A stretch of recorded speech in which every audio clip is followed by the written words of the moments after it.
ہر 2-4 ماہ یا 6 ماہ کے بعد گھوٹکی یا رحیم یار خان میں ایسے شہداء بیچارے شہید ہو جاتے ہیں۔ کبھی ماؤں کے بیٹے جا رہے ہیں تو کبھی بیویوں کے شوہر جا رہے ہیں، کبھی بچوں کے باپ جا رہے ہیں۔ آج رات بہت افسوسناک واقعہ ہوا ہے رحیم یار خان اور تحصیل صادق آباد نزد ماہی چوک۔ ایک پوری پولیس کی چوکی اڑا دی گئی ہے راکٹ لانچروں سے، لیکن میرا سوال ہے ڈی پی او رحیم یار سے، میرا سوال ہے آر پی او بہاولپور سے، میرا سوال ہے آئی جی پنجاب سے، میرا سوال ہے ہماری جو ماں ہے مریم نواز سے کہ روز کی بنیاد پہ یہ شہداء ہو رہے ہیں۔ کچھ عرصہ پہلے سندھ گھوٹکی میں بھی اس طرح کے ڈاکو نے حملہ کیا جس میں کئی شہداء بیچارے شہید ہو چکے ہیں، لیکن ہوا کچھ بھی نہیں ہے۔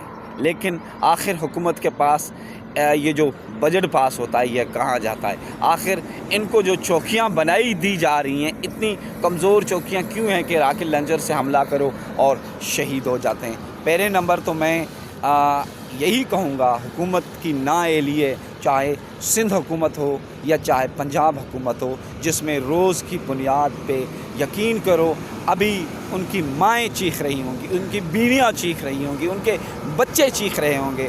شرم کا مکان ہے، اس سے اوپر نہیں کر سکتا۔ یہ اربوں خربوں روپے کا بجٹ چاہے گھوٹکی کا یا رحیم یار خان کا کہاں جاتا ہے، کس کی جیب میں جاتا ہے؟ سوال آپ پہ ہے، آپ ہی جواب دے سکتے ہیں۔ جزاک اللہ خیر۔